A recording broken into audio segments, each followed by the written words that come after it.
ദൈവനാമത്തിന് മഹത്വം ഉണ്ടാകട്ടെ. നമ്മൾ കഴിഞ്ഞ പ്രാവശ്യം കണ്ടത് പ്രവൃത്തിയാലല്ല വിശ്വാസത്താലത്രേ നീതീകരണം. നീതിമാൻ എന്ന് ദൈവം നമ്മളെ എണ്ണുന്നത് പ്രവൃത്തിയാലല്ല. അപ്പൊ അത് പൗലോസ് പഠിപ്പിച്ചിട്ടുണ്ടോന്ന് എല്ലാവർക്കും അറിയാം. യേശു ക്രിസ്തു പഠിപ്പിച്ചിട്ടുണ്ടോ?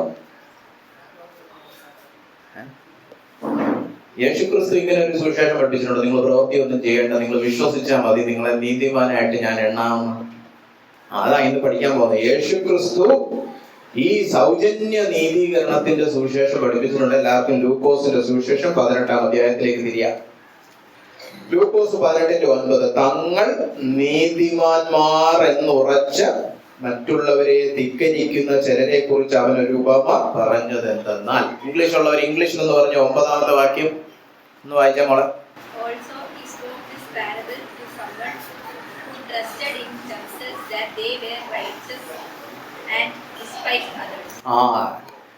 സ്വന്തമായിട്ട് ചിന്തിക്കുകയാണ്, ഞങ്ങൾ വളരെ നീതിമാന്മാരാണ്, എന്നിട്ട് മറ്റുള്ളവരെയൊക്കെ പുച്ഛിച്ച് നടക്കുകയാണ്.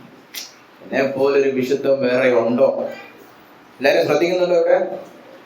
എന്താ അവർ ചിന്തിച്ചോണ്ടിരുന്നത്? ഞങ്ങൾ നീതിമാന്മാരാണ്, ഞങ്ങൾ വിശുദ്ധരാണ്, ഞങ്ങളെ പോലെ ദൈവത്തെ അറിയാവുന്നവർ വേറെ ആരുമില്ല, എന്നിട്ട് മറ്റുള്ളവരെ എല്ലാം പുച്ഛിച്ച് നടക്കുന്നവരെ കുറിച്ച് കർത്താവ് ഒരു ഉപമ പറഞ്ഞു.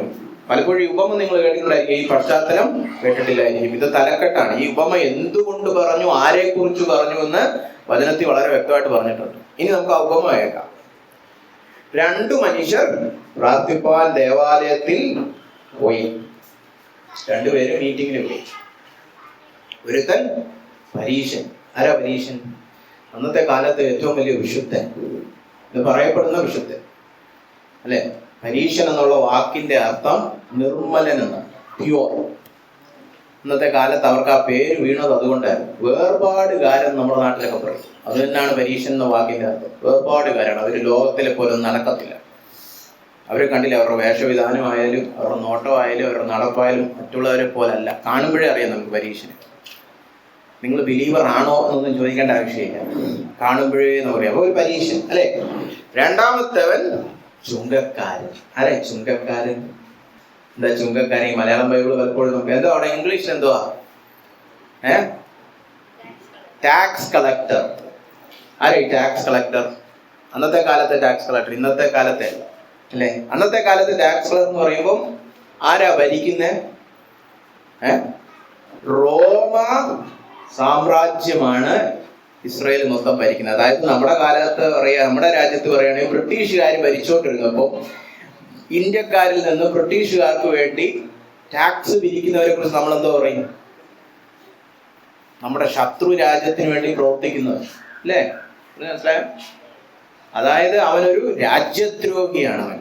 ഇനി മാത്രമല്ല, ഇസ്രായേൽ എന്ന് പറഞ്ഞാൽ സാധാ രാജ്യമല്ല, ദൈവത്തിന്റെ രാജ്യമാണ്. അപ്പൊ അവൻ വെറും ഒരു രാഷ്ട്രീയപരമായിട്ടൊരു രാജ്യദ്രോഹി എന്ന് മാത്രമല്ല, അവൻ ദൈവത്തിന് തന്നെ ദ്രോഹം പ്രവർത്തിക്കുന്നവനാണ്. അതുകൊണ്ടാണ് അന്നത്തെ കാലത്ത് ചുങ്കക്കാരെ പാപികളുടെ ലിസ്റ്റിൽ, ഏറ്റവും കൂടിയ പാപികളുടെ ലിസ്റ്റിൽ ഇട്ടിരുന്നത്. അപ്പോ ചുങ്കക്കാരെ എന്തുകൊണ്ടാണ് പാപികൾ എന്ന് കണ്ടത്? ദൈവത്തിന് വിരോധമായിട്ട് ദൈവത്തിന്റെ രാജ്യം പിടിച്ചു വെച്ചിരിക്കുന്ന റോമാക്കാർക്ക് വേണ്ടി പ്രവർത്തിക്കുന്നവൻ, അതിൽ നിന്ന് ഉപജീവനം കണ്ടെത്തുന്നവൻ. അതുപോലെ ഒരു പാപി വേറെ ഉണ്ടോ? അതുപോലൊരു പാപി വേറെ ഉണ്ടോ? അല്ലെ? അന്നാണ് അന്നത്തെ കാലത്ത് ചിന്തിച്ചുകൊണ്ടിരുന്നത്. അപ്പോ ഒരുത്തൻ പരീശൻ അല്ലെ. ഇന്നത്തെ കാലത്ത് പറയുന്ന ഒരു പാസ്റ്റർ പ്രസംഗിക്കാൻ, നല്ല മെടുക്കുള്ള ഒരു പാസ്റ്റർ പ്രാർത്ഥിക്കാൻ പോയി. മറ്റവൻ ബെവറേജസ് കോർപ്പറേഷനിൽ പ്രവർത്തിക്കുന്നു, എല്ലാവരെയും മദ്യപാനികളാക്കാൻ വേണ്ടി പ്രവർത്തിക്കുന്നു. അപ്പൊ ഇതില് നമ്മുടെ മനസ്സിൽ ആദ്യമേ നമ്മൾ ചിന്തിക്കുകയാണ്, പരീശനാണ് നീതിമാൻ, മറ്റവൻ പോക്കിയേഴ്സ് അല്ലേ. അത് തന്നെ കർത്താവ് ഉദ്ദേശിക്കുന്നു, മറ്റവൻ ചുങ്കക്കാരൻ. നീ പരീശൻ നിന്നുകൊണ്ട് തന്നോട് തന്നെ, അത് വളരെ ഇമ്പോർട്ടന്റ് കേട്ടോ. ഇവൻ എന്തോന്നിനാ പോയ ആലയത്തിന്? പ്രാർത്ഥിപ്പാൻ. പക്ഷെ ആരോടാ പ്രാർത്ഥിക്കുന്നേ? ആരോടാ പ്രാർത്ഥിക്കുന്നേ? തന്നോട് തന്നെ പ്രാർത്ഥിക്കുന്നേ, അല്ല ദൈവത്തോടൊന്നുമില്ല. പക്ഷെ അവന്റെ വാക്കുകളൊക്കെ ശ്രദ്ധിക്കണേ. ദൈവമേ, അതെങ്ങനെ ഈ തന്നോട് തന്നെ ദൈവമേ എന്നെങ്ങനെ പ്രാർത്ഥിക്കാൻ പറ്റും? നിങ്ങൾക്കൊക്കെ അറിയാം അല്ലേ? സാർ മീറ്റിങ്ങിലൊക്കെ പ്രാർത്ഥിക്കാൻ പറഞ്ഞാൽ വെച്ച് പ്രാർത്ഥിക്കും, വീട്ടിൽ പ്രാർത്ഥിക്കോ? ഇല്ല. അതെങ്ങനെ? അത് സാഹിത്യമൊക്കെ സഭയെ വന്ന് പഠിച്ചു വെച്ചിട്ടുണ്ട്, ഇങ്ങനെ പ്രാർത്ഥിക്കണം അല്ലേ. ഇന്ന് ആരാ പ്രാർത്ഥിച്ചവർ? യൗവനക്കാരുടെ ഇടയിൽ പ്രാർത്ഥിക്കണം, നല്ല ഭയങ്കര ചുടിക്കെട്ട് പ്രാർത്ഥന. ഈ മീറ്റിങ്ങിലൊന്നും ഞാൻ കണ്ടിട്ടില്ലല്ലോ. ഭയങ്കര ദൈവത്തിന്റെ കൽപ്പനകൾ അനുസരിച്ച് നടക്കണം. ഇതൊന്നും അല്ലല്ലോ നമ്മുടെ യോഗത്തിൽ നമ്മൾ സാധാരണ കേൾക്കുന്നത്. അപ്പൊ കണ്ടോ, ഇതൊക്കെ പ്രാർത്ഥിക്കാൻ നമുക്കൊക്കെ പറ്റും, ഇവിടെ ഇരിക്കുന്ന എല്ലാവർക്കും പറ്റും അല്ലേ? അതുപോലെ ദൈവമേ തന്നോട് തന്നെ പ്രാർത്ഥിക്കും. സാഹിത്യമൊക്കെ പഠിച്ചിട്ടുണ്ട്. ദൈവമേ, പിടിച്ചുപറിക്കാർ, നീതികെട്ടവർ, വ്യഭിചാരികൾ മുതലായ ശേഷം മനുഷ്യരെ പോലെയോ ഈ ചുങ്കക്കാരനെ പോലെയോ ഞാൻ അല്ലായികയാൽ. പ്രാർത്ഥിച്ചു തുടങ്ങുന്നത് എങ്ങനെ? മറ്റുള്ളവരെ കുറിച്ച് കുറ്റം പറഞ്ഞു. എൻ്റെ ഇടത്തും വലത്തും ഇരിക്കുന്നവരെ പോലൊന്നും അല്ലല്ലോ, ഞാൻ എന്തൊരു ഭാഗ്യവാൻ. സഭയെ വന്ന് സൺഡേ ആരാധന സമയത്ത് ചിലർ ഇങ്ങനെയൊക്കെ പറയും, നമ്മൾ എന്ത് ഭാഗ്യമായിരുന്നു, മറ്റവനെ പോലെ തെരഞ്ഞു കൊണ്ടവനായിരുന്നു അല്ലേ? അത് പറയാൻ നല്ലൊരു രീതിയിലും പറയാം. എന്തുകൊണ്ട് ദൈവം എന്നോട് കരുണ കാണിച്ചു എന്ന് മനസ്സലിഞ്ഞും പറയാം, അഹങ്കാരത്തോടെയും പറയാം. കണ്ടോ, അമ്മമാർക്കൊന്നും കിട്ടാതെ എനിക്ക് കിട്ടി.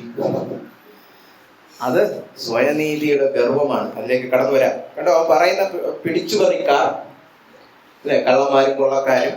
പിന്നെ അത് കഴിഞ്ഞ് പറഞ്ഞിരിക്കുന്നത് നീതി കെട്ടവർ, അതായത് പൊതുവെ പറഞ്ഞിരിക്കുക ഒരു നീതിയും അനുസരിക്കാത്തവർ. പിന്നെ പറഞ്ഞിരിക്കുന്നത് വ്യഭിചാരികൾ, ലൈംഗിക പാപത്തിൽ ജീവിക്കുന്നവർ. പിന്നെ പറഞ്ഞിരിക്കുക ഈ നിൽക്കുന്നവനെ പോലെ, ഈ ചുങ്കക്കാരനെ പോലെയും ഞാൻ അല്ലായികയാൽ നിന്നെ വാഴ്ത്തുന്നു. എന്താ അവന്റെ പ്രാർത്ഥന? കർത്താവേ, ഞാൻ അവരെ പോലൊന്നും അല്ലാത്തതിനുള്ള പൂർണ്ണ മഹത്വവും നിനക്ക് തന്നെ തരുന്നു കർത്താവേ എന്ന്. നല്ല പ്രാർത്ഥനയല്ലേ? ഞാൻ അവരെ പോലൊന്നും അല്ലാത്തതിന്റെ കാരണം ഞാനല്ല, ദൈവമാണ്. ഇത് പക്ഷെ എന്താ കുഴപ്പം? തന്നോട് തന്നെ ഇത് പറഞ്ഞു. സാഹിത്യമൊക്കെ ദൈവശാസ്ത്രപരമായിട്ടും വചനപ്രകാരവും ഒക്കെ കറക്റ്റ് തന്നെ, പക്ഷെ ദൈവത്തോടല്ല അവൻ പറഞ്ഞത്. അവൻ ദൈവത്തോടൊന്നും പറയുന്നില്ല. അവൻ സ്വന്തമായിട്ട് പറയണം, ഞാൻ വളരെ താഴ്മയുള്ളവനാണ്, കണ്ടോ ഞാൻ പ്രാർത്ഥിക്കുന്നുണ്ട്, ഞാൻ മഹത്വമൊക്കെ ദൈവത്തിന് കൊടുക്കുന്നുണ്ട്. പക്ഷെ ഹൃദയത്തിൽ നിങ്ങളവും വെച്ചേച്ച് സ്വന്തമായിട്ട് ഇങ്ങനെ കുറെ ആത്മീയ വഞ്ചന നടത്തുന്നുണ്ട്, ഞാൻ വളരെ ആളാണ് അല്ലേ? അവൻ തന്നോട് തന്നെ ഈ പറയുന്നത്. അതുകൊണ്ടാണ് കുഴപ്പം. ദൈവത്തോടായിരുന്നു പിന്നെയും കുഴപ്പമില്ല. ഇനി എന്തുകൊണ്ടാണ് താൻ വ്യത്യസ്തൻ? ചുമ്മാ അങ്ങ് പറഞ്ഞാൽ പോരല്ലോ. ആഴ്ചയിൽ 2 വട്ടം ഉപവസിക്കുന്നു. നിങ്ങളൊക്കെ എത്ര ദിവസം ഉപവസിക്കും? വരുന്നവരെങ്കിലും ഉപവസിക്കുമോ? ഇല്ല. അപ്പൊ നമ്മളൊക്കെ ചുങ്കക്കാരുടെ കൂട്ടത്തില്ല. ശരി, ആഴ്ചയിൽ 2 വട്ടം ഉപവസിക്കും. നല്ല യഹൂദന്മാരെല്ലാം 2 ദിവസം ഉപവസിക്കും. അത് പഴയ കാലത്ത് ഉള്ളൊരു സംഭവമാണ്. പിന്നെ നേടുന്നതിലൊക്കെയും പകാരം കൊടുത്തു വരുന്നു. പകാരം എന്ന് പറഞ്ഞാൽ ദശാംശ ടൈപ്പ്. അത് പക്ഷെ പൈസ മാത്രമല്ല, നേടുന്നതിലൊക്കെയും. എനിക്ക് 10 ജീരകം കിട്ടിയ 1 ഞാൻ കൊടുക്കും ദൈവത്തിന്. ജീരകമാണേലും ഇനി ഗ്രാമ്പൂ ആണേലും പൈസയാണേലും ചക്കയാണേലും മാങ്ങയാണേലും എന്താണേലും ആധാരം കൊടുക്കണം. അതൊന്നും ദൈവം പറഞ്ഞിട്ടില്ല, അങ്ങനെ എല്ലാം കൊടുക്കണമെന്നൊന്നും പറഞ്ഞിട്ടില്ല. പക്ഷെ ഇവർ എല്ലാം കൊണ്ട് കൊടുക്കും. എന്ത് കിട്ടിയാലും 10 ദൈവത്തിന് കൊടുത്തിരിക്കും. കണ്ടോ, അതൊന്നും ഇവന്മാരൊന്നും ചെയ്യുന്നില്ല. കണ്ടോ, അപ്പൊ എന്താ അവൻ പറഞ്ഞു വരുന്നേ? പ്രവൃത്തികളാൽ, എന്റെ പ്രവൃത്തി നിമിത്തം ഞാൻ നീതിമാനാണ്. ഇതാണ് പ്രവൃത്തിയാലുള്ള നീതീകരണം എന്ന് നമ്മൾ കഴിഞ്ഞ ആഴ്ചയൊക്കെ കണ്ടത്. അതാണ് നേരത്തെ മോള് പറഞ്ഞ പ്രവൃത്തിയാൽ നീതീകരണം ലഭിക്കില്ല, നീതിമാനാകാൻ കഴിയില്ല. പക്ഷെ ഇവൻ പറയാണ് പ്രവൃത്തിയാൽ. എന്തൊക്കെയാ പ്രവൃത്തി? ദൈവം പറഞ്ഞ കാര്യങ്ങളൊക്കെ. ഞാൻ ഉപവസിക്കും, ഞാൻ വാതാരം, ഞാൻ ദൈവത്തെ പോലും കവച്ചു വെച്ച് അനുസരിക്കുകയാണ്, ദൈവം പറയാത്തത് പോലും ഞാൻ അനുസരിക്കും അല്ലെ? അതുകൊണ്ട് ഞാൻ പറയുകയാണ് ഞാൻ അവരെക്കാളും മെച്ചമാണ്. അല്ലാതെ ചുമ്മാ തോന്നലല്ല, വസ്തുനിഷ്ഠമായിട്ടാണ് അവൻ പറയുന്നത്. അല്ലാതെ ചുമ്മാതെ എനിക്ക് തോന്നുന്നു ഞാൻ അവരെക്കാളൊക്കെ ഭേദമാണ്, അല്ലല്ല. ഇതിന് വസ്തുതകളൊക്കെ ഉണ്ട്. അതൊക്കെ അക്കമിട്ട് നിരത്തി അവൻ പറയുകയാണ്, കർത്താവേ, ഇതിനെല്ലാം കാരണക്കാരൻ നീയാണ്, അതുകൊണ്ട് ഞാൻ നിന്നെ വാഴ്ത്തുന്നു. അപ്പൊ സ്വയനീതീകരണം നടത്തുന്നവരും എന്ത് ചെയ്യും? ആരാധനയൊക്കെ നടത്തും, ദൈവത്തിന് സ്തുതിയൊക്കെ പാടും. ഉള്ളിന്റെ ഉള്ളിൽ എന്താണ് പറയുന്നത്? ഞാൻ ഈ പ്രവൃത്തിയൊക്കെ ചെയ്യുന്നതുകൊണ്ടാണ് നീതിമാൻ. പക്ഷെ പുറമെ പറയുന്ന ഇതിനൊക്കെ കാരണക്കാരൻ ദൈവമാണ്. അതുകൊണ്ടാണ് മതമുള്ളത്. മതം, സ്വയനീതീകരണം വിശ്വസിക്കുന്നവർക്കും മതമുണ്ട്. യേശുവിന്റെ പേരിലും ദൈവത്തെയൊക്കെ അവർ ആരാധിക്കും, സ്തുതിയും പാടും. ഈ മതം നിങ്ങൾക്കൊക്കെ, നിങ്ങളെല്ലാം ഈ ക്രിസ്തീയ കുടുംബത്തിൽ ജനിച്ചു വളർന്നവരായതുകൊണ്ട് നിങ്ങളുടെ മുമ്പിലുള്ള ഏറ്റവും വലിയ ആപത്താണ് നിങ്ങൾ മതപരമായ ഭക്തരായിട്ട് അധപ്പതിക്കാം. നിങ്ങളുടെ അച്ഛനമ്മമാർ നോക്കുമ്പോൾ എന്തൊരു പ്രാർത്ഥനയാണെന്നറിയാം, നിന്ന് പ്രാർത്ഥിക്കും, ദൈവമേ എന്നെ എൻ്റെ സ്കൂളിലുള്ള പിള്ളേരെക്കാളും ഒക്കെ വ്യത്യസ്തരാക്കിയത് ദൈവമേ നീയാണ്. എന്തൊരു പ്രാർത്ഥന! കർത്താവ്, ഞാൻ ബൈബിളൊക്കെ വായിക്കുന്നതിന്റെ കാരണം നീയാണ്. മാതാപിതാക്കൾ പറയും, എന്റെ മോനെ മോളെ സ്തോത്രം. കണ്ടോ, നിങ്ങൾ വെറും ഇവനെ പോലെ സാഹിത്യമൊക്കെ പഠിച്ച് പ്രാർത്ഥിക്കും. കർത്താവ് പറയും നീതീകരിക്കപ്പെട്ടിട്ടൊന്നുമില്ല. ഇത് സ്വയനീതിയുടെ വെറും വീമ്പു പറച്ചിൽ, വെറും മതം. നിങ്ങളുടെ ഏറ്റവും വലിയ ആപത്ത് ലോകത്തെക്കാളും മതമാണ്. ഞാൻ ഒഴിച്ചു ബാക്കി ആരും നിങ്ങളോടത് പറയത്തില്ലായിരിക്കും. നിങ്ങളുടെ ഏറ്റവും വലിയ ആപത്ത് ഈ രക്ഷിക്കപ്പെട്ട മാതാപിതാക്കളുടെ ഭവനത്തിൽ ജനിച്ചു വളർന്നതുകൊണ്ട് നിങ്ങളുടെ ഏറ്റവും വലിയ ആപത്ത് ലോകത്തെക്കാളും മതമാണ്. കാരണം നിങ്ങൾ മതത്തിന്റെ എന്തെങ്കിലുമൊക്കെ പുറമേ ഉള്ള ചേഷ്ട കയറി പിടിച്ച ആളുകളായിരിക്കും നിങ്ങൾ രക്ഷിക്കപ്പെട്ടത്. അയ്യോ മോനെ സ്തോത്രം, അതല്ല. അതുകൊണ്ടാണ് ഇത് പഠിപ്പിക്കുന്നത്. ശരിയായ രക്ഷ നമ്മൾ എന്താ പഠിക്കണം. ഇനി നമുക്ക് അവൻ വാഴ്ത്തിക്കൊണ്ട് അവിടെ നിൽക്കട്ടെ. ചുങ്കക്കാരനോ ദൂരത്തു നിന്നുകൊണ്ട്, അവൻ അടുക്കുന്നില്ല, അവന് ഭയം, അടുത്തു വരാൻ ദൂരത്താ നിൽക്കുന്നത്. സ്വർഗത്തേക്ക് നോക്കുവാൻ പോലും തുനിയാതെ, മറ്റവൻ വളരെ ഞെളിഞ്ഞാ നിൽക്കുന്നത്, നിവർന്നു നിൽക്കുക. കർത്താവേ, ഉപവാസം എല്ലാത്തിൻ്റെ ലിസ്റ്റൊക്കെ ഉണ്ടല്ലോ, എന്നെ അറിയാലോ, ഞാൻ ആരാണെന്ന് അറിയാലോ അല്ലേ, വളരെ അഡ്രസ്സൊക്കെ ഉണ്ടോ എന്നുള്ള രീതിയിൽ വളരെ ഞെളിഞ്ഞു നിന്ന് അവൻ നിൽക്കുക. പക്ഷെ ഇവിടെ ഒരുത്തൻ ദൂരത്തു നിന്ന് തല പൊക്കാൻ പോലും വയ്യാതെ മാറത്ത് കിടന്ന് അടിക്കുക. എന്താ മാറത്തടി? നെഞ്ചത്തടി അല്ലേ? നെഞ്ചത്തടിച്ച് അവൻ പ്രാർത്ഥിക്കുന്നത്. അപ്പൊ അവൻ തന്നെത്താനൊന്നുമല്ല പ്രാർത്ഥിക്കുന്നത് അല്ലേ? ദൈവമേ, പാപിയായ എന്നോട് കരുണയുണ്ടാകണമേ എന്ന് പറഞ്ഞു. വേറെ വീമ്പ് പറച്ചിലുമില്ല, ഒരു പ്രവൃത്തിയുടെ സുവിശേഷവും ഇല്ല. പിന്നെന്തോ പറയുന്നേ? നീ ദൈവം, ഞാൻ പാപി, എൻ്റെ മേൽ കരുണയുണ്ടാകണമേ. ഈ പ്രാർത്ഥന നമ്മൾ ആഴത്തിൽ പഠിക്കും. ഈ വേദഭാഗം മൊത്തത്തിൽ നോക്കിയിട്ട് വരാം. ഇനി ഇതോടെ കഥ തീർന്നു.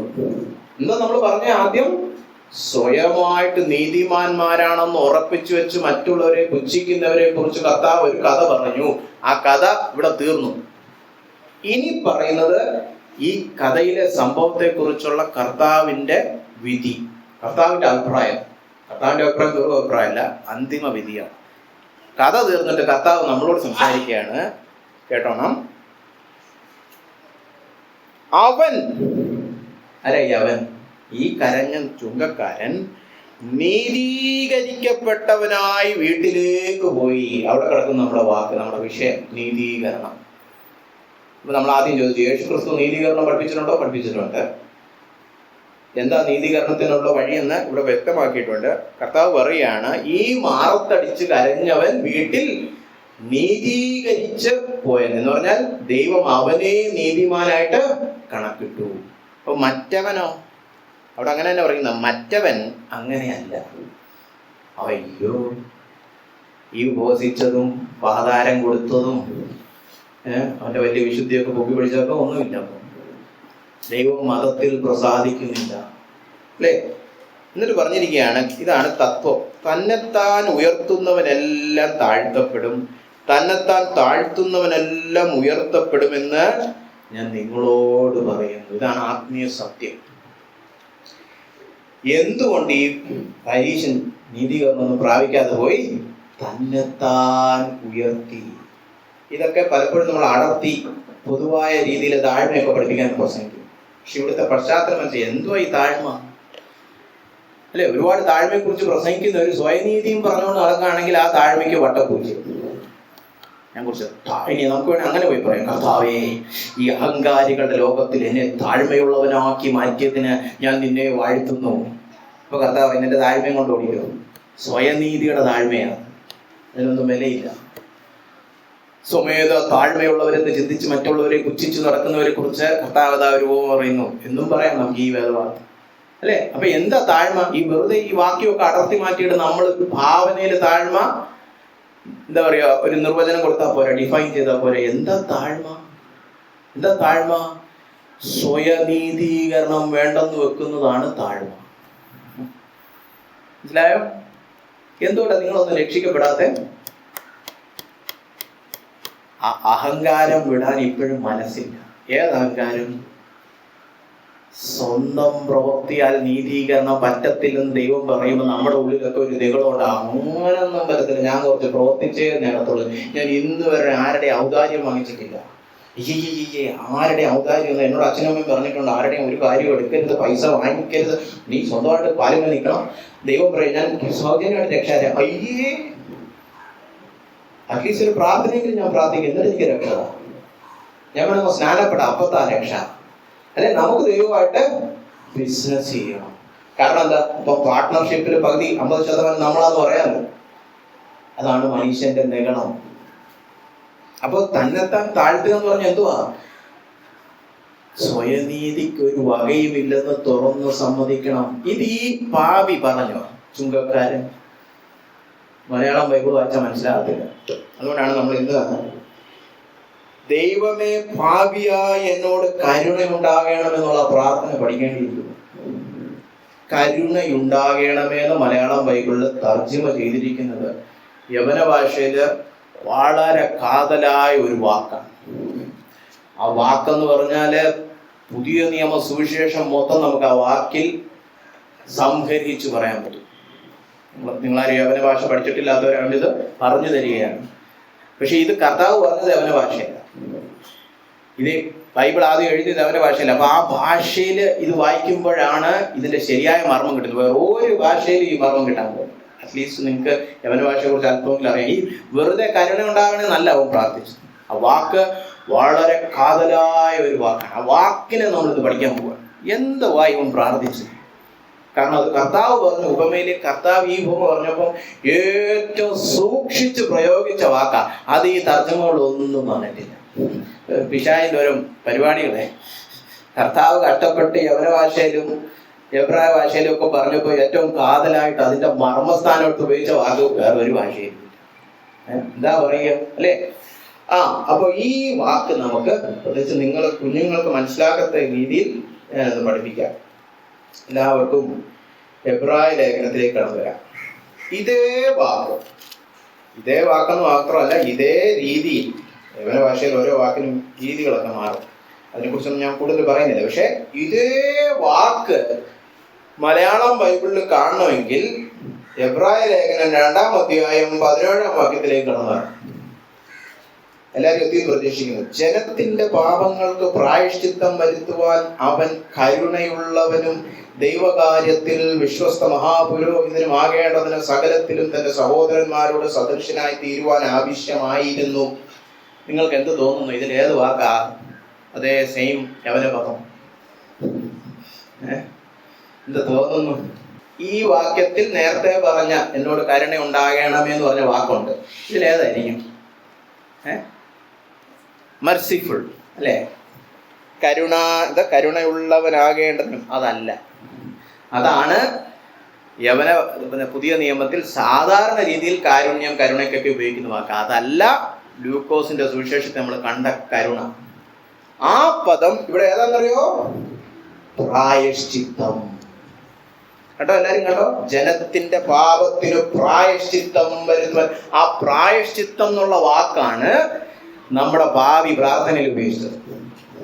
ഇനി നമുക്ക് യവന ഭാഷ വിടാം, മലയാള ഭാഷ വരാം. എന്താ ഈ പ്രായശ്ചിത്തം?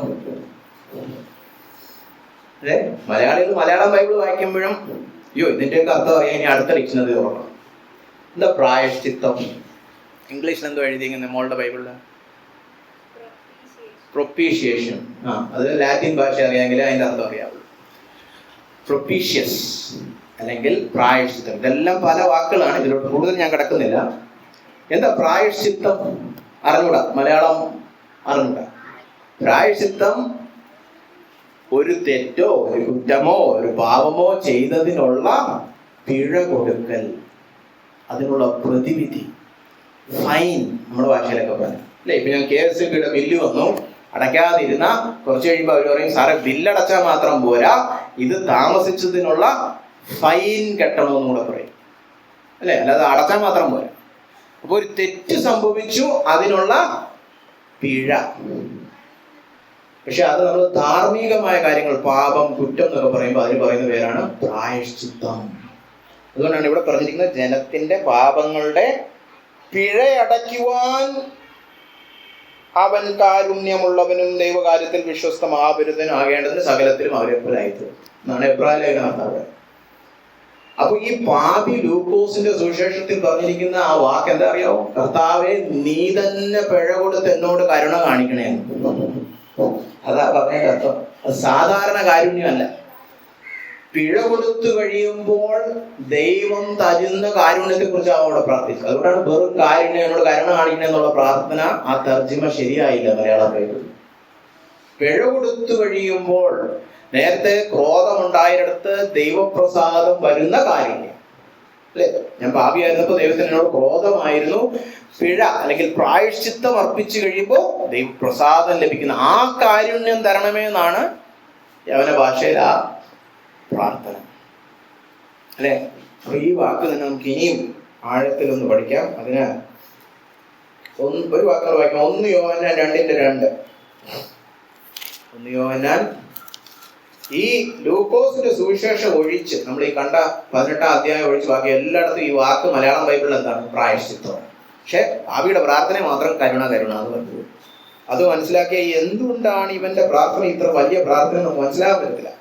1 യോഹന്നാൻ 2:2, അവൻ നമ്മുടെ പാപങ്ങൾക്ക് പ്രായശ്ചിത്തം ആകുന്നു, നമ്മുടേതിനു മാത്രമല്ല സർവ്വലോകത്തിന്റെ പാപത്തിനും തന്നെ. നമ്മുടെ എല്ലാ പാപത്തിന്റെ പിഴ കെട്ടുന്നവൻ യേശു ക്രിസ്തുവാണ് അല്ലെ? അപ്പൊ പാപത്തിനൊരു അടി വെച്ചിട്ടുണ്ട്, ഒരു പിഴ വെച്ചിട്ടുണ്ട്. അത് പക്ഷെ ആരാ കെട്ടുന്നേ? ആരാ ഫൈൻ കൊടുക്കുന്നേ? യേശു ക്രിസ്തു. അതാണ് സുവിശേഷ സത്യം അല്ലെ? നമുക്കിത് ആഴത്തിൽ പഠിപ്പിക്കുന്ന ഒരു വേദഭാഗമുണ്ട്. അത് യൗവന കൂട്ടായ്മ പോയിട്ട് നമ്മുടെ വലിയവരുടെ സഭയെ പോലും പ്രസംഗിക്കാൻ പാടുള്ളതാണ്. എന്നാലും ഞാൻ അവിടോട്ട് തന്നെ നിങ്ങളുടെ ശ്രദ്ധ തിരിക്കുകയാണ്. റോമാലേഖനം 3-ാം അധ്യായം. ഈ വാക്യങ്ങൾ കണ്ടു കഴിഞ്ഞാൽ അത് മൊത്ത ചിത്രം നിങ്ങൾക്ക് പിടികിട്ടും. റോമർ 3:23. ഇത്രയും നേരം നമ്മൾ കണ്ടെന്താണ്? പാപിയുടെ പ്രാർത്ഥന ദൈവം കേട്ടേച്ച് പറയണം. അവൻ തന്നെത്താൻ താഴ്ത്തി, മറ്റവരോ തന്നെത്താൻ ഉയർത്തി. തന്നെത്താൻ താഴ്ത്തിയവൻ നീതീകരണം പ്രാപിച്ച് വീട്ടിൽ പോയി.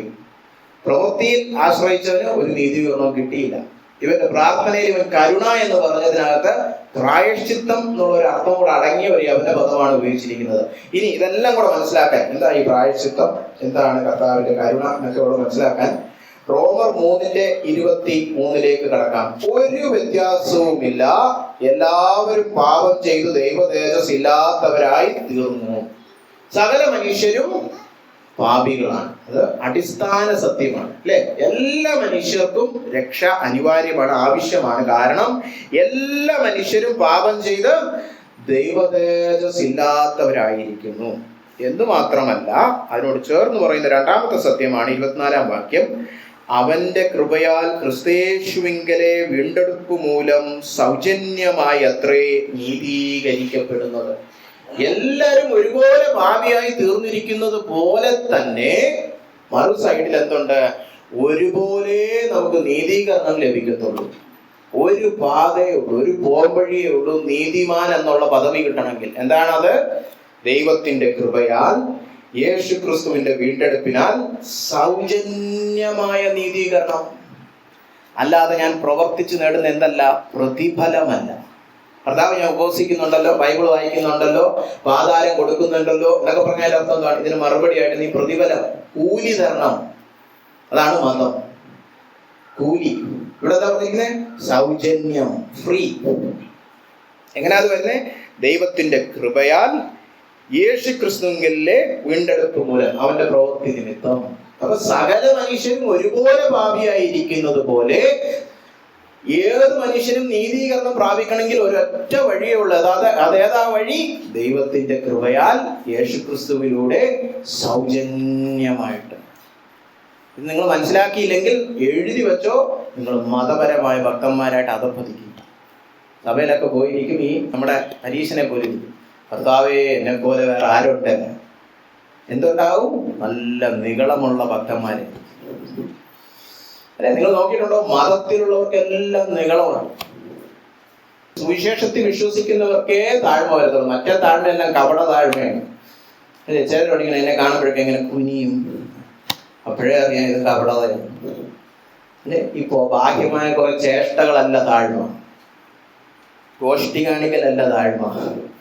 ഹൃദയത്തിൽ താഴ്മ വരണമെങ്കിൽ ഈ നേരത്തെ പറഞ്ഞ കമ്പാരിസൺ, തുലനം ചെയ്ത് പോകണം. ഞാൻ അവനേക്കാളും എന്തായാലും ബൈബിൾ വായിക്കുന്നുണ്ടല്ലോ അല്ലേ? നിങ്ങളെ വീട്ടിലെ ചേട്ടനും ചേച്ചിയും അനിയത്തിയും ഒക്കെ ഇങ്ങനത്തെ സംസാരമുണ്ടോ? എന്തായാലും അവനേക്കാളും കൂടുതൽ ബൈബിൾ ഞാൻ വായിക്കുന്നുണ്ട്, അവനേക്കാളും കൂടുതൽ ഞാൻ പ്രാർത്ഥിക്കുന്നുണ്ട്, അപ്പൊ പിന്നെ ദൈവം എന്നെ കൂടുതൽ മാർക്ക് തരുമായിരിക്കുമല്ലോ. ഓർത്തോണം, നിങ്ങളാണ് വീട്ടിലെ പരീക്ഷൻ. നിങ്ങളുടെ അനിയനോ അനിയത്തിയോ ചേട്ടനോ വല്ലോ ആയിരിക്കും അവിടുത്തെ ചുങ്കക്കാരൻ. ദൈവം പറയുന്നുണ്ട് അവൻ വീട്ടില് നീതീകരിക്കപ്പെട്ടു പോയെന്ന്, നിങ്ങൾ പെട്ടും പോയി അല്ലേ? അപ്പൊ ഓർക്കണം, എന്താണ് സൗജന്യമായിട്ടാണ് നീതീകരണം. ഇത് മനസ്സിലാക്കണം. ഇത് ഞാൻ കഴിഞ്ഞ പ്രാവശ്യം പറഞ്ഞത് ഇതാണ് മർമ്മം. ഇത് മനസ്സിലാക്കാത്ത സങ്കീർത്തനം ഒന്ന് വായിച്ചാൽ നമ്മൾ പറയും കുറെ വചനം ധ്യാനിക്കാം, കുറെ വചനത്തിൽ നടക്കാം, എന്നാ പിന്നെ ഞാൻ നീതിമാനാകും. അതല്ല, നീതിമാനായവൻ വചനത്തിൽ എങ്ങനെ നടക്കുമെന്ന സങ്കീർത്തനം ഒന്നി പറഞ്ഞു. നമ്മൾ കഴിഞ്ഞ പ്രാവശ്യം പറഞ്ഞു പറഞ്ഞല്ലോ, നീതിമാൻ ആകേണ്ടത് എങ്ങനെന്നല്ല അവിടെ പറഞ്ഞിരിക്കുന്നത്, നീതിമാനായവൻ എങ്ങനെ ആയിരിക്കുമെന്ന. നിങ്ങളൊക്കെ ആദ്യം അത് പഠിക്കും, നീതിമാൻ എങ്ങനെയാകാം. സൗജന്യമായിട്ട് യേശുക്രിസ്തുവിലൂടെ ദൈവകൃപയാൽ മാത്രം, പ്രവൃത്തിയാലല്ല. അത് പഠിച്ചില്ലെങ്കിൽ തികഞ്ഞ മതപരമായ ഭക്തന്മാരായിട്ട് അധപ്പതിച്ചു പോകും. ഇവിടെ കർത്താവിന്റെ ദാസൻ പറയുകയാണ്, സൗജന്യമായിട്ടത്രേ നീതീകരിക്കപ്പെടുന്നത്. ഇനി പറഞ്ഞ 25 വളരെ കടുകട്ടിയായ ഒരു വചനമാണ്, ശ്രദ്ധിച്ചില്ല. വിശ്വസിക്കുന്നവർക്ക് അവൻ തന്റെ രക്തം മൂലം പ്രായശ്ചിത്തമാകുവാൻ ദൈവം അവനെ പരസ്യമായി നിർത്തിയിരിക്കുന്നു. ഇവിടാണ് പ്രായശ്ചിത്തം കടന്നു വരുന്നത്. എന്താണ് പ്രായശ്ചിത്തം? പാപത്തിന്റെ മറുവില അല്ലെങ്കിൽ പിഴ കെട്ടുക അല്ലെ? അപ്പോ പ്രായശ്ചിത്തം, നമ്മുടെ പ്രായശ്ചിത്തം ദൈവം എന്താ ചെയ്തിരിക്കുന്നത്? അവൻ തന്നെ ഒരു പ്രായശ്ചിത്തം നമുക്ക് ഒരുക്കി തന്നു. സാധാരണയൊക്കെ മതത്തിൽ എങ്ങനെ, നിങ്ങൾ പാപം ചെയ്ത് നിങ്ങൾ പ്രായശ്ചിത്തം ചെയ്യണം, പകരമായിട്ട് എന്തെങ്കിലും ചെയ്യണം, കോമ്പൻസേറ്റ് ചെയ്യാൻ അല്ലേ? പ്രതിവിധി ക്രിയ ചില മതത്തിലൊക്കെ അങ്ങനെ പറയും. ഈ ദോഷമുണ്ട്, ദൃഷ്ടി ദോഷമുണ്ട്, അതുകൊണ്ട് എല്ലാ തിങ്കളാഴ്ച തോറും ഇന്ന ദേവാലയത്തിൽ പോയി ഇന്ന പ്രതിവിധി ക്രിയ ചെയ്താൽ അത് പ്രായശ്ചിത്തമായി. പൊറുക്കണേ എന്ന് പറഞ്ഞ് എല്ലാ തിങ്കളാഴ്ച തോറും ഉപവസിക്കുക, മറ്റേ ചെയ്ത് ക്രിസ്ത്യാനികളുടെ ഇടയിലുണ്ട് ഇപ്പം അല്ലേ? കത്തോലിക്കരുടെ ഇടയിലുണ്ട് അല്ലെ? 100 പ്രാവശ്യം എന്താ നന്മ നിറഞ്ഞ മറിയ പറയാൻ പറയും അല്ലെ? എന്തൊക്കെയോ പ്രായമൊക്കെ പറയാൻ പറയും അല്ലെ? ഇപ്പൊ നമ്മുടെ ഇടയിൽ പിന്നെ പ്രവാചകം പറയും, നീ ഒരു 3 പ്രാവശ്യം ഹല്ലേലൂയ പറ, നീ ഒരു 4 പ്രാവശ്യം എഴുന്നേറ്റ് നിൽക്ക്, തലകൂടെ കിടന്ന് ഉറങ്ങ്, കിടന്ന് കറങ്ങ് അല്ലേ? എന്തെങ്കിലുമൊക്കെ പറയും. പ്രവൃത്തി എല്ലാം പ്രതിവിധി പ്രവൃത്തിയാണ് അല്ലെ? ഇവിടെ പറഞ്ഞിരിക്കുന്നുണ്ടോ? ഇതാണ് അതിശയകരം, നമ്മളെ ചിന്തിപ്പിക്കും, നമ്മളെ ആശ്ചര്യപ്പെടുത്തുന്നത്. ഇത് ദൈവം തന്നെ പോയി പ്രായശ്ചിത്തം, ദൈവമല്ല പാപം ചെയ്ത പ്രായശ്ചിത്തം അതെ. ആരാ പാപി? ദൈവം നമ്മളോ? ഉറങ്ങുന്നവര് ചിലപ്പോൾ ദൈവം എന്ന് പറയുന്നത്. ആരാ പാപി? നമ്മളല്ലേ. അപ്പൊ ആരാ പിഴ കെട്ടണ്ടേ? ബില്ലടയ്ക്കാത്ത ആരാ? ഞാനാണെങ്കിൽ ഞാൻ പോയി പിഴ കെട്ടോ പറഞ്ഞിരിക്കുന്നുണ്ടോ? വിശ്വസിക്കുന്നവർക്ക് അവൻ തന്റെ രക്തം മൂലം പ്രായശ്ചിത്തമാകുവാൻ ദൈവം അവനെ പരസ്യമായി നിർത്തിയിരിക്കുന്നു. ആരെ അവനെ പരസ്യമായി നിർത്തിയിരിക്കുന്നു പറഞ്ഞ? ദൈവം ക്രൂശിനെ കുറിച്ചായി പറഞ്ഞു. യേശു ക്രിസ്തുവിനെ പരസ്യമായിട്ട് ദൈവം ഒരു യാഗമായിട്ട് അർപ്പിച്ചത് എന്തിനാണ്? ഇത് വിശ്വസിക്കുന്ന ഏവനും അത് അവന്റെ പ്രായശ്ചിത്തമായിട്ട് ഏറ്റെടുക്കാം. അപ്പൊ ഞാനൊരു പാപിയാണ്, എനിക്ക് പ്രായശ്ചിത്തം ചെയ്ത് ദൈവത്തോട് അടുക്കണമെങ്കിൽ ദൈവം പറയണം, പ്രായശ്ചിത്തത്തിന് ഞാനൊരു പരിഹാരം കണ്ടിട്ടുള്ളതാണ്, യേശു ക്രിസ്തുവിന്റെ ക്രൂശ്. ഇത് നിന്റെ പ്രായശ്ചിത്തമായിട്ട് നീ എണ്ണുവോ? വിശ്വാസത്താൽ. നേരത്തെ പറഞ്ഞ അഹങ്കാരമൊക്കെ മാറ്റി വെച്ചേച്ച് സ്വയപ്രവർത്തിയാൽ എന്നെ കൊണ്ട് നീതീകരിക്കാൻ കഴിയില്ലെന്ന് നമ്മള് പിള്ളേർ പറയത്തില്ലേ, സുല്ലു പറഞ്ഞേച്ച് എനിക്ക് പ്രായശ്ചിത്തം താടി ഈ ക്രൂശ് മാത്രമെന്ന് വിശ്വാസത്താൽ ഏറ്റെടുക്കുമെങ്കിൽ അത് നിങ്ങളുടെ പ്രായശ്ചിത്തം. ദൈവത്തിന്റെ കണ്ണിൽ ദൈവം പറയും, നിങ്ങൾ ചെയ്ത എല്ലാ പാപത്തിനുമുള്ള പിഴ യേശു ക്രിസ്തു ക്രൂശിൽ കെട്ടിയിട്ടുണ്ട്. ഇനി നിങ്ങൾ പറയും, എനിക്ക് ഏറ്റവും വേണ്ടെന്ന് പറഞ്ഞാൽ നിന്റെ ഫൈൻ കെട്ടിയിട്ടില്ല, നീ വാ, നരകത്തി വാ, നീ തന്നെ വന്ന് പ്രായശ്ചിത്തം കെട്ടിയോ. അത് പ്രായശ്ചിത്തമല്ല, അത് ശിക്ഷ തന്നെയാണ്. അത് ഫൈൻ അല്ല. അത് ഇലക്ട്രിസിറ്റിക്കാർ ബോർഡ് വന്നിട്ട് പറയാം, കണക്ഷൻ കട്ട് ചെയ്തു, ഡിസ്കണക്ഷൻ, ഇനി ഇല്ല കണക്ഷൻ അല്ലേ എന്ന് പറയുന്നത്. അപ്പൊ ഒന്നെങ്കിൽ ക്രൂശ് വിശ്വസിച്ചത് നിങ്ങളുടെ പ്രായശ്ചിത്തമായിട്ട് ഏറ്റെടുക്കുക, അല്ലെങ്കിൽ നരകത്തിൽ പോയി സഹിച്ചുണ്ട്. അത് കർത്താവ് പരസ്യമായിട്ട് വെച്ചിരിക്കുകയാണ്. കർത്താവിന്റെ രക്തം, ഇന്നലെ നമ്മൾ വായിച്ചത്, തന്റെ രക്തം, യേശുക്രിസ്തുവിന്റെ രക്തമാണ് നമ്മുടെ എല്ലാം പാപത്തിന്റെ പ്രായശ്ചിത്തമാകുവാൻ ദൈവം നമുക്ക് നൽകിയിരിക്കുന്ന നമുക്കത് വിശ്വസിച്ചാൽ നമ്മുടെ പ്രായശ്ചിത്തമാകും. അല്ലേ? മനസ്സിലാവുന്നുണ്ടോ? ഇനി പറഞ്ഞിരിക്കുകയാണ്, ദൈവം തന്റെ പൊറുമയിൽ മുൻകഴിഞ്ഞ പാപങ്ങളെ ശിക്ഷിക്കാതെ വിടുക നിമിത്തം. അതെന്തുവാ പറഞ്ഞിരിക്കുന്നതിന്റെ അർത്ഥം? പഴയ നിയമകാലത്തും ചിലരൊക്കെ രക്ഷിക്കപ്പെട്ടല്ലോ, അല്ലേ? അബ്രഹാമും ദാവീദും എല്ലാം രക്ഷിക്കപ്പെട്ടല്ലോ. കർത്താവ് എന്ന് പറഞ്ഞാൽ അവരൊക്കെ സ്വർഗ്ഗരാജ്യത്തിൽ വന്നിരിക്കും എന്ന് പറഞ്ഞു. അവരങ്ങനെ രക്ഷിക്കപ്പെട്ടു. ഈ ക്രൂശ് സംഭവിച്ചിട്ടില്ലല്ലോ, അല്ലേ? അപ്പൊ പിന്നെ പ്രായശ്ചിത്തം വരുന്നതിന് മുമ്പേ എങ്ങനെ അവരെ പൊറുത്തു ദൈവം? അതാണ് ഇവിടെ പറഞ്ഞിരിക്കുന്നത്. തന്റെ പൊറുമയിൽ, തന്റെ ക്ഷമയിൽ കർത്താവ് അത് അനുവദിച്ചു കൊടുത്തു. കാരണം എന്താ? ഭാവിയിൽ എന്തായാലും കർത്താവ് വന്ന് ക്രൂശിൽ മരിക്കും. അപ്പോൾ അത് അവരുടെ പ്രായശ്ചിത്തമായിട്ട് ഞാൻ എണ്ണിക്കൊള്ളും, അതുവരെ ഞാൻ പൊറുക്കാം, അല്ലേ? ഇപ്പൊ ദാവീദ് ലൈംഗിക പാപം ചെയ്തേച്ച് ഒരു 51 സങ്കീർത്തനവും പാടിയിട്ട് അതുവഴി അങ്ങ് പോയി. ഇത്രയും മതിയോ? അവന്റെ ഭർത്താവിനെയും കൊന്ന് അവളെയും തട്ടിയെടുത്ത്, അല്ലേ? നമ്മുടെ നാട്ടിലാണെങ്കിൽ ജയിലിൽ പോകണം ഈ പരിപാടികൾക്ക്. ഒന്ന് വേറൊരുത്തന്റെ ഭാര്യയെ അടിച്ചു മാറ്റി അവളുമായിട്ട് കിടന്നുറങ്ങി കുഞ്ഞിനെ ഉണ്ടാക്കി. ആഹാ, നമ്മളെന്തോ പറയും, നല്ല പാസ്റ്റർ, അടുത്ത ദിവസം തന്നെ നമ്മുടെ സഭയിലെ ലീഡറാക്കാം എന്ന് പറയും നമ്മൾ. അപ്പോഴാ ദൈവം പറയും നമ്മുടെ രാജാവാണ്. എന്തുകൊണ്ട് ദൈവം ദാവീദിനെ പൊറുത്തു? ദാവീദിന്റെ എല്ലാ വ്യഭിചാരത്തിനും എല്ലാ കൊലപാതകത്തിനുമുള്ള പ്രായശ്ചിത്തം ക്രൂശിൽ യേശു മരിച്ചു. അല്ലാതെ ദാവീദിനെ നോക്കിയിട്ട് എനിക്കും ലൈംഗിക ഭാവത്തിൽ ജീവിക്കാൻ ദൈവം അങ്ങ് പുറത്തോളും നല്ല അതിൽ നിന്ന് പഠിക്കേണ്ടത്. അതിനുള്ള അടി വേറൊരാൾ സഹിച്ചു, അല്ലാതെ അതിന് അടിയൊന്നും ഇല്ലാത്തതുകൊണ്ടൊന്നുമല്ല. അപ്പൊ നമുക്കൊരു ചോദ്യം ചോദിക്കാം, ദാവീദ് ആ പാവം ചെയ്തിട്ട് ദൈവം ഒന്നും ചെയ്തില്ലല്ലോ, ഒരു 51 ഒരു പാട്ട് കേട്ടപ്പോഴത്തേക്ക് മാറിയോ ദൈവത്തിന്റെ ക്രോധം? അങ്ങനെ ആരും ദൈവത്തിന്റെ നീതിയെ ചോദ്യം ചെയ്യാതിരിക്കാൻ വേണ്ടിയിട്ടാണ് കർത്താവ് ഇവിടെ പറഞ്ഞിരിക്കുന്നത്, ദൈവം തന്റെ പൊറുമയിൽ മുൻകഴിഞ്ഞ പാപങ്ങളെ ശിക്ഷിക്കാതെ വിടുക നിമിത്തം തന്റെ നീതിയെ പ്രദർശിപ്പാൻ താൻ നീതിമാനും യേശുവിൽ വിശ്വസിക്കുന്ന നീതീകരിക്കുന്നവനും ആകേണ്ടതിന് ഇക്കാലത്ത് തന്റെ നീതിയെ പ്രദർശിപ്പാൻ തന്നെ യേശുക്രിസ്തുവിനെ പരസ്യമായി പ്രദർശിപ്പിച്ചിരിക്കുന്നു. അത് നിങ്ങൾക്ക് മനസ്സിലാക്കാൻ ഇച്ചിരി പ്രയാസമായിരിക്കും. കർത്താവ് ക്രൂശിൽ 2 കാര്യങ്ങൾ ചെയ്തെടുത്തു. ഒന്നെന്താണ്? താൻ നീതിമാനാണെന്ന് തെളിയിച്ചു. എന്താ നീതിമാൻ? പാപത്തെ ഞാൻ ശിക്ഷിക്കുകയല്ലാതെ വെറുതെ വിടുകയില്ല. അല്ലാതെ എല്ലാ തിങ്കളാഴ്ച ഇവിടെ പ്രാർത്ഥിക്കുക, ആ പ്രതിക്രിയ ഉടനെ ഞാനങ്ങ് പാപം ഓർക്കും എന്ന് പറയുന്ന മതപരമായ ചിന്ത തെറ്റാണ്. പാപത്തിന് ഒരൊറ്റ പ്രതിവിധിയേ ഉള്ളൂ, ശിക്ഷ അനുഭവിക്കുക. അല്ലാതെ പാവം നീ മറ്റേ 4 ദിവസം ഉപവസിച്ചു, 3 പാതാരം കൊടുത്തു, എന്നാ പിന്നെ പാപം പോട്ടെ എന്ന് വെക്കാൻ ദൈവം അനീതിയുള്ളവനല്ല. പറയുന്നത് മനസ്സിലാകുന്നുണ്ടോ? അല്ലെ? ഇപ്പൊ നമ്മളൊരാളെ കൊലപാതകം ചെയ്തേച്ച് നമ്മൾ ജഡ്ജിന്റെ വിട്ടിപ്പോട്ട് പറയാം, ജഡ്ജെ നാണ്ട് ഇവിടെ ഉള്ള എല്ലാ തെങ്ങേലും കയറി ഞാൻ തേങ്ങ ഇട്ട് തരാം, എന്നെ അങ്ങ് ഒഴിവാക്കണേ എന്ന് പറഞ്ഞ ഉടനെ നിങ്ങളെ കൊലപാതകത്തിൽ നിന്ന് ഒഴിവാക്കി തരുമോ എന്ന് പറയുന്ന പോലത്തെ മണ്ടത്തരമാണ് മതം പറയുന്നത്. നീ ഇവിടെ വന്ന് 4 പ്രാവശ്യം മുട്ടുമെന്ന് പ്രാർത്ഥിച്ചിട്ട് മറ്റേ പ്രാർത്ഥന പറഞ്ഞാൽ നിന്റെ എല്ലാ മറ്റേ കൊലപാതകവും നിന്റെ വ്യഭിചാരവും എല്ലാം അങ്ങ് ദൈവം പുറത്തോട് വന്നു. അങ്ങനെ ഒരു അനീതി പ്രവർത്തിക്കുന്നവനല്ല വചനത്തിൽ വെളിപ്പെടുത്തിയിരിക്കുന്നത് ദൈവം വിശുദ്ധനാണ്, എല്ലാ പാപത്തിനുമുള്ള അടിയുണ്ട്. അല്ലാതെ അത് ദൈവം മറന്നുപോയി, മാഞ്ഞുപോയി. ഇല്ല, ദൈവം നീതിമാനാണ്. പക്ഷെ അത് തെളിയിക്കാൻ ദൈവം എന്ത് ചെയ്തു?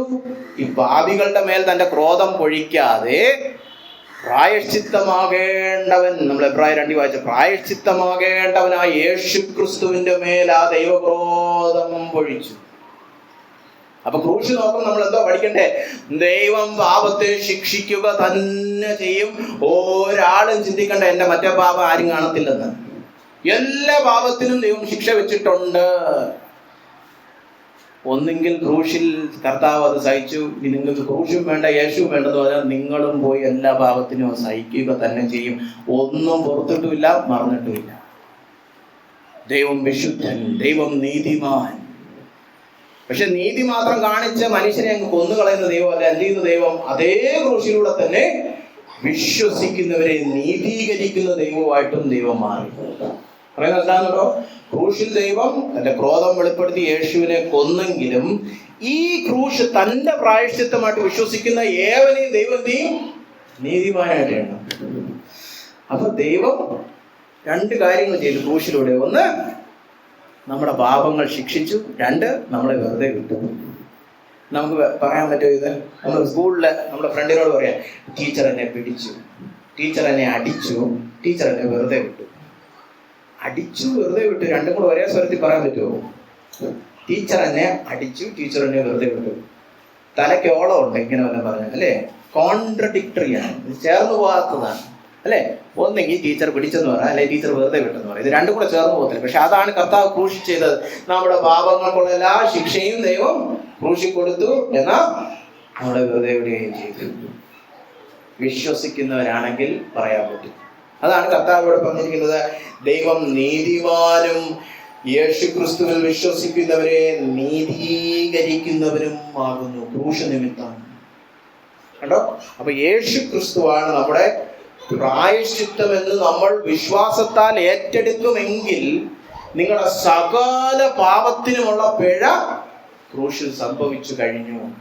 അപ്പൊ നിങ്ങളോട് ഒരാൾ വന്ന് ചോദിക്കുകയാണ്, പിശാച് വന്ന് ചോദിക്കാണ്, നീ മിനിഞ്ഞാന്ന് മറ്റേ പാപം അതൊക്കെ അങ്ങ് പോയോ? നീ ഇവിടെ വന്ന് വലിയ തുള്ളിച്ചാടി പാട്ടും പാടി ഇരിക്കുന്ന സഭയ്ക്കകത്ത് നീ മറ്റേ മിനിഞ്ഞാന്ന് പാപം അതവിടെ പോയി. വിശ്വാസിക്ക് പ്രാഗൽഭ്യത്തോടെ പറയാം, ക്രൂശിൽ യേശു സഹിച്ചു മരിച്ചു. അതങ്ങനെ അടിയൊന്നും കിട്ടിയില്ലല്ലോ നിനക്ക്. അടി കിട്ടി, യേശുവിന് കിട്ടി, പകരക്കാരന് കിട്ടി. അതാണ് എൻ്റെ പ്രായശ്ചിത്തം അല്ലേ. ചില കത്തോലിക്കർ പറയും മരിച്ചു കഴിഞ്ഞും പിന്നെ നമുക്ക് പെർഗട്ടറി ഉണ്ട്, അങ്ങനെ ഉണ്ട്, മറ്റൊന്ന് മറിച്ചോണ്ടെന്ന് പറയും. ഇല്ലില്ല, നമ്മളെ സംബന്ധിച്ച് എല്ലാ നരകയാതനയും ക്രൂശിൽ കഴിഞ്ഞു. വിശ്വസിക്കുന്നവർക്ക്, വിശ്വസിക്കാത്തവർക്ക് നരകമൊക്കെ വെച്ചിട്ടുണ്ട്. പറയുന്നത് മനസ്സിലാകുന്നുണ്ടോ? പ്രായശ്ചിത്തം യേശു ക്രിസ്തുവാണെന്ന് വിശ്വാസത്താൽ എണ്ണുന്നവരെ ദൈവവും സൗജന്യമായി നീതീകരിക്കും. അപ്പൊ അവിടെ 27-ാം വാക്യം, ആകയാൽ പ്രശംസ എവിടെ? നമ്മൾ തുടങ്ങിയത് പ്രശംസയിലല്ലേ, നമ്മുടെ പരീക്ഷന്റെ പ്രശംസ. ഞാൻ പറഞ്ഞില്ലേ, മതത്തിലുള്ളവർക്കൊക്കെ എന്തുകൊണ്ട് നിഗളമുണ്ട്, നിഗളമാണ്. അവർ പ്രശംസിച്ചുകൊണ്ടിരിക്കുക. എന്നെ പോലെ ഉപവസിക്കുന്നവർ ആരുണ്ട്, എന്നെ പോലെ പ്രാർത്ഥിക്കുന്നവർ ആരുണ്ട്, എന്നെ പോലെ അനുസരിക്കുന്നവർ ആരുണ്ട്. വെളുപ്പിന് 4 മണിക്ക് എഴുന്നേറ്റ് ഉപവാസം ആരംഭിക്കും. പിന്നെ രാത്രി 3 മണിക്ക് തീർക്കത്തുള്ളൂ, 1 മണിക്കൂർ ഞാൻ ഭക്ഷണം കഴിക്കത്തുള്ളൂ. ഇങ്ങനെയൊക്കെ പറഞ്ഞുകൊണ്ടിരിക്കുന്ന നിഗളികളോട് കർത്താവ് ചോദിക്കുകയാണ്, എവിടെ പ്രശംസ? പ്രശംസ പോയി. ഏത് വിധത്തിൽ? കർമ്മമാർഗത്തിലോ വിശ്വാസമാർഗത്തിലോ, പ്രവൃത്തിയാലോ വിശ്വാസത്താലോ? ഏതാ? വിശ്വാസത്താൽ അല്ലേ. വിശ്വാസത്താലാണ് മനുഷ്യന്റെ നിഗളം നീങ്ങുന്നത്. അങ്ങനെ മനുഷ്യർ ന്യായപ്രമാണത്തിന്റെ പ്രവൃത്തി കൂടാതെ വിശ്വാസത്താൽ തന്നെ നീതീകരിക്കപ്പെടുന്നു എന്ന് നാം അനുമാനിക്കുന്നു. ഇതാണ് കൺക്ലൂഷൻ. പൗലോസിന്റെ കൺക്ലൂഷൻ ഇതാണ്, പ്രവൃത്തിയാലല്ല, വിശ്വാസത്താൽ എത്രേ നീതീകരണം. പക്ഷെ എന്തുവാ നമ്മൾ വിശ്വസിക്കുന്നത്? എന്റെ പാപത്തിന്റെ പിഴ പ്രായശ്ചിത്തം യേശുക്രിസ്തുവിന്റെ ക്രൂശാകുന്നു. അത് വിശ്വസിക്കുന്നവർക്കാണ് ദൈവം സൗജന്യമായ നീതീകരണം കൊടുക്കുന്നത്. അപ്പൊ നിങ്ങളൊക്കെ നിങ്ങളുടെ പാപത്തിനുള്ള പ്രായശ്ചിത്തമായിട്ട് എണ്ണുന്നത് യേശുക്രിസ്തുവിന്റെ ക്രൂശ് മാത്രമാണോ? അതാണ് ചോദ്യം. യേശുക്രിസ്തുവിന്റെ ക്രൂശ് മാത്രമാണോ പാപത്തിന്റെ അടിയിൽ നിന്നുള്ള സ്വാതന്ത്ര്യം നിങ്ങൾ ഉറ്റുനോക്കുന്നത്? അതോ ഒന്ന് പള്ളിയിലൊക്കെ പോയി നോക്കാം, വചനമൊക്കെ ധ്യാനിച്ചു നോക്കാം, കുറച്ച് പ്രസംഗത്തിനൊക്കെ ഇങ്ങനെ ഇരുന്ന് കൊടുക്കാം, ചിലപ്പോൾ ദൈവം എന്നെ നീതിമാനായിട്ട് എണ്ണുമായിരിക്കും. അത് പരീശന്റെ സ്വയനീതി. അപ്പൊ കണ്ടോ, അവന്റെ പ്രാർത്ഥന എന്തായിരുന്നു? ദൈവമേ, പാപിയായ എന്നോട് കരുണ തോന്നണ. ഏത് കരുണ? നീ തന്നെ ഒരുക്കിയിരിക്കുന്ന ഒരു പ്രായശ്ചിത്തം നിമിത്തം എന്നിൽ വരുന്നൊരു കരുണ. ഇംഗ്ലീഷിൽ പ്രൊപ്പിഷിയേഷൻ. പ്രൊപ്പിഷിയേഷൻ എന്നുള്ള വാക്ക് ലാറ്റിനിൽ നിന്നാണ് വരുന്നത്. പ്രൊപ്പിഷ്യസ് എന്ന് ലാറ്റിനിൽ പറഞ്ഞാൽ ദൈവപ്രസാദം. അപ്പൊ പ്രൊപ്പിഷിയേഷൻ എന്ന് പറഞ്ഞാൽ ദൈവപ്രസാദം ഉളവാക്കുന്ന ഒരു യാഗം. അപ്പൊ ഈ പാപി പ്രാർത്ഥിച്ചതാണ്, ദൈവപ്രസാദം ഉളവാകുന്ന ഒരു യാഗത്തിലൂടെ നീ തന്നെ എന്നോട് കരുണ കാണിക്കണേ. കൃപയാൽ എത്ര എന്റെ പാപം നീങ്ങത്തുള്ളൂ, അതിനു വേണ്ട യാഗം നീ തന്നെ കഴിച്ചോണേ.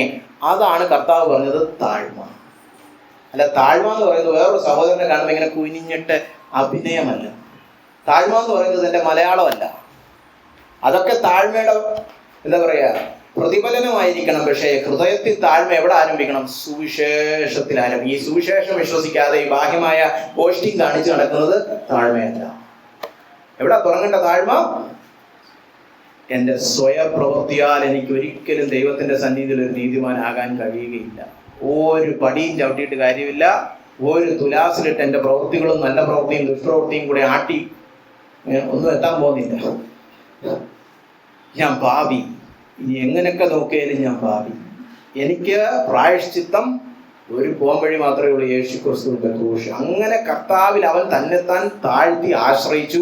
അവൻ വീട്ടിൽ സൗജന്യ നീതീകരണവും പ്രാപിച്ചു പോയി. സ്വന്തം ബലത്തിലും സ്വന്തം പ്രവൃത്തിയിലും ഒക്കെ ആശ്രയിച്ച നമ്മുടെ പരീശൻ ഒരു നീതീകരണവും പ്രാപിക്കാതെ പോയി. അവൻ നരകത്തിൽ പോകുന്ന അതിന്റെ അർത്ഥം. ഉപവസിച്ച് ആധാരം കൊടുത്ത് നരകത്തിൽ പോയി. ഉള്ള പ്രാർത്ഥനാ മീറ്റിങ്ങിനൊക്കെ വന്നിരുന്ന് ബോറടിച്ച് അവസാനം നരകത്തിലും പോയി ബോറടിക്കുക അല്ലെ. ലോകത്തിനെ കുറിച്ച് പാപങ്ങളും ചെയ്തിട്ടാണ് തൽക്കാല ഭോഗമെങ്കിലും കിട്ടുക. അതുപോലും കിട്ടാത്ത ഒരു ടോട്ടൽ ലൂസർ, റിലീജിയസ് സിന്നേഴ്സ്. റോമലേഖനം 2-ാം അധ്യായം മുഴുവൻ അതാ, അല്ലെങ്കിൽ ഞാൻ കിടക്കുന്നില്ല. നമുക്കിനി 2 വാക്യങ്ങൾ വായിച്ച് അവസാനിക്കാം. 1 യോഹന്നാൻ 4-ാം അധ്യായം അതിന്റെ 10-ാമത്തെ വാക്യം. 1 യോഹന്നാൻ 4-ാമത്തെ അധ്യായം 10-ാമത്തെ വാക്യം. നാം ദൈവത്തെ സ്നേഹിച്ചതല്ല, അവൻ നമ്മെ സ്നേഹിച്ചു. നമ്മളല്ല ആദ്യം ദൈവത്തെ തപ്പിപ്പോയി സ്നേഹിച്ചത്, ദൈവമാണ് നമ്മളെ തേടി വന്നത്. പക്ഷെ ഇവിടെ ആ വാക്യം തീർന്നില്ല. അവൻ നമ്മെ സ്നേഹിച്ചു തന്റെ പുത്രനെ നമ്മുടെ പാപങ്ങൾക്ക് പ്രായശ്ചിത്തമാകുവാൻ അയച്ചതു തന്നെ സാക്ഷാൽ സ്നേഹമാകുന്നു. എനിക്ക് ദൈവസ്നേഹം അറിയാം, എനിക്ക് ദൈവസ്നേഹം അറിയാന്ന് പറയുമ്പോൾ ദൈവവചനം എന്താ പറയുന്നത്? എന്താ ദൈവസ്നേഹം? സാക്ഷാൽ ദൈവസ്നേഹം. എനിക്ക് പ്രായശ്ചിത്തമാകുവാൻ ദൈവം യേശുവിനെ അയച്ചു എന്നറിയുന്നതാണ് ദൈവസ്നേഹം. ആ ദൈവസ്നേഹം നിങ്ങളൊക്കെ രുചിച്ചറിഞ്ഞിട്ടുണ്ടോ? ഇവിടെ രുചിച്ചറിഞ്ഞിട്ടുണ്ടോ?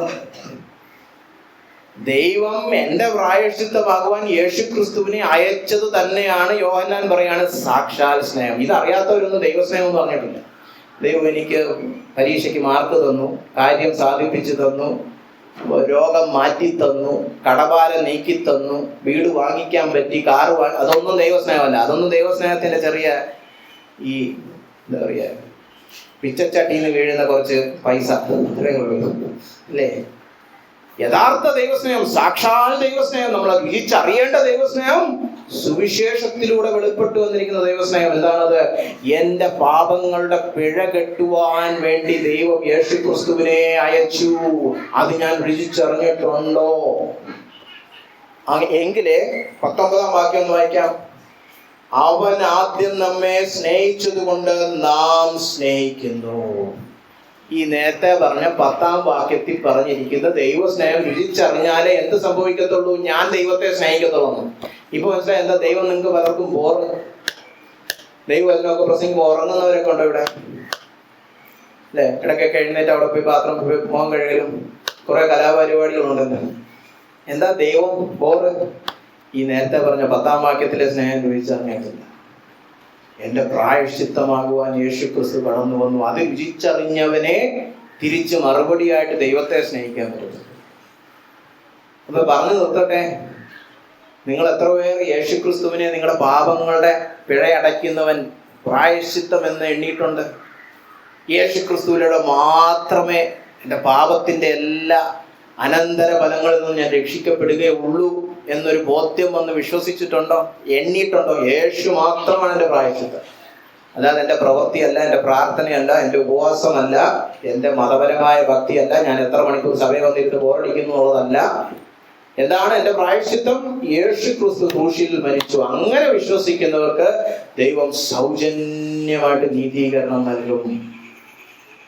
നിങ്ങൾ ചിലരൊക്കെ ഇവിടെ ഇരിക്കുന്നത് ഈ നിങ്ങളുടെ അപ്പനമ്മമാര് പ്രസംഗിക്കുന്ന എല്ലാ വിശുദ്ധിയും അനുസരിച്ച് പിന്നെ അതിന്റെ അപ്പുറത്തെ ട്രോഫിയും വാങ്ങിച്ചേച്ച് ഞാൻ വന്ന് സ്നാനപ്പെടാവുന്നു അല്ലേ? നിങ്ങളങ്ങനെ ചിന്തിച്ചിരിക്കുന്നത്. ഇവരുടെയൊക്കെ ഒരു 7 അയലത്തെങ്കിലുള്ള വിശുദ്ധി വന്നേച്ച് ഞാൻ വന്ന് സ്നാനപ്പെടാവുന്നു. തെറ്റിപ്പോയി. അത് പ്രവൃത്തിയുടെ സുവിശേഷം. സ്നാനപ്പെടേണ്ടത് എപ്പോഴാണ്? രക്ഷിക്കപ്പെടുമ്പോൾ. രക്ഷിക്കപ്പെടുന്നത് എങ്ങനെയാണ്? പ്രവൃത്തിയാലല്ല, അനുസരണത്താലല്ല, എന്തോ വിശ്വാസത്താൽ ഏറ്റെടുക്കണം. യേശു ക്രിസ്തുവാണ് എൻ്റെ പാപങ്ങളുടെ കൂലി കെട്ടുവാൻ, പ്രതിവിധിയായിട്ട് പിഴ കെട്ടുവാൻ കർത്താവ് തന്നെ അയച്ചവൻ. ഇല്ല, ഞാനല്ല പോയി തപ്പി കണ്ടുപിടിക്കുക. എന്തോ യാഗം കഴിച്ചാൽ ദൈവം പ്രസാദിക്കും. ആടിനെ കൊടുക്കണോ, കാളെ കൊടുക്കണോ, അതോ എന്നെ തന്നെ കൊടുക്കണോ? അല്ലേ? നമ്മൾ ചിലപ്പോഴൊക്കെ കർത്താവ് ഈ പരീക്ഷയ്ക്ക് മാർക്കിലാണ് ഞാനുണ്ടല്ലോ, ഞാൻ 3 മണിക്കൂർ പ്രാർത്ഥിക്കാം, ഇങ്ങനത്തെ ചില ബിസിനസ്സൊക്കെ ചെയ്യുമല്ലോ.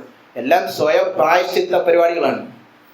ദൈവം തന്നെ പറയുകയാണ്, നിനക്ക് പറ്റിയ പ്രായശ്ചിത്തം ഞാൻ യേശു ക്രിസ്തുവിൽ നൽകിയിട്ടുണ്ട്. നീ അത് വിശ്വസിക്കുമെങ്കിൽ അത് നിന്റെ പ്രായശ്ചിത്തമാണ്. അപ്പൊ അങ്ങനെ പ്രായശ്ചിത്തമായിട്ടുണ്ടോ?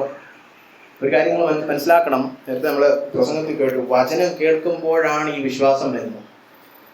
നിങ്ങൾ വീട്ടിൽ പോയിരിക്കുമ്പോഴല്ല, ഈ വചനം ഇപ്പോൾ നിങ്ങൾ കേൾക്കുമ്പോൾ തന്നെ നിങ്ങളുടെ ചിലരുടെയൊക്കെ ഉള്ളിൽ ബോധ്യം വരുന്നുണ്ട്, ചില വിശ്വാസം വരുന്നുണ്ട്. അത് നിങ്ങൾ ഇപ്പോൾ തന്നെ ദൈവത്തിൽ അർപ്പിക്കണം. അങ്ങനെ അർപ്പിക്കുമെങ്കിൽ ഈ നിമിഷം, ഈ 1 മണി കഴിഞ്ഞ് 20 മിനിറ്റില് നിങ്ങൾ സൗജന്യ നീതീകരണം പ്രാപിച്ച് ഇന്ന് വീട്ടിൽ പോകും. ഇപ്പൊ വിശ്വസിക്കുക, എൻ്റെ പാപത്തിന്റെ എല്ലാ പരിഹാരവും, എല്ലാ ദൈവക്രോധവും പിഴയും അടച്ചവൻ യേശുക്രിസ്തുവാണ്, അവന്റെ ക്രൂശ് മാത്രമാണെന്ന് പൂർണ്ണ ഹൃദയത്തോടെ വിശ്വസിക്കുകയും അതോടൊപ്പം സ്വയനീതിയുടെ മതപരമായ എല്ലാ പ്രവൃത്തിയും തള്ളിക്കളയുകയും ചെയ്യുകയാണെങ്കിൽ ഈ നിമിഷം ഇപ്പോൾ നിങ്ങൾ രക്ഷിക്കപ്പെടും. വിശ്വസിക്കുന്നുണ്ടോ? ദൈവം വിശ്വാസം തരുന്നെങ്കിൽ നിങ്ങൾ പ്രാർത്ഥിക്കണം, കർത്താവേ ഞാൻ നിന്നിൽ വിശ്വസിക്കുന്നു, നീ മാത്രമാണ് എൻ്റെ പ്രായശ്ചിത്തം, അല്ലാതെ ഞാൻ ചെയ്യുന്ന നീതി പ്രവൃത്തികളല്ല. നമ്മൾ കഴിഞ്ഞ പ്രാവശ്യം തീത്തോസിന് കണ്ടു, നമ്മളെ നീതി പ്രവൃത്തികളാലല്ല, അവന്റെ കൃപയാൽ എത്രയും നാം നീതീകരിക്കപ്പെടുന്നത്. അപ്പൊ ദൈവം നിങ്ങളെ നീതിമാനായിട്ട് എണ്ണുകയും നിങ്ങളോട് നീതിമാൻ എന്ന പോലെ ഇടപെടുകയും ചെയ്യണമെങ്കിൽ കർത്താവായ യേശുക്രിസ്തുവിന്റെ ക്രൂശിൽ മാത്രം വിശ്വസിക്കണം. പിന്നെ നമുക്ക് നീതിമാന്റെ നടപ്പൊക്കെ പഠിക്കാം. അത് പിന്നെ മറ്റുള്ളവരൊക്കെ കേൾക്കുന്ന പ്രശ്നം. നിങ്ങൾ അവിടെ എത്തിയിട്ടില്ല. നമ്മൾ ആദ്യം കടക്കാം, വീട്ടിനകത്ത് കടന്നേച്ച് പിന്നെ വീട്ടിലുള്ള കുടുംബത്തെ പോലെ നമുക്ക് നടക്കാൻ പഠിക്കാം. നിങ്ങൾ ആദ്യം പഠിക്കേണ്ടത് ഇതിനകത്ത് എങ്ങനെ കിടക്കും, ഈ ദൈവ പൈതൽ എങ്ങനെ ആകും, നീതിമാൻ എന്നുള്ള പേരെങ്ങനെ കിട്ടും, അത് വിശ്വാസത്താൽ. നമുക്ക് പ്രാർത്ഥിക്കാം.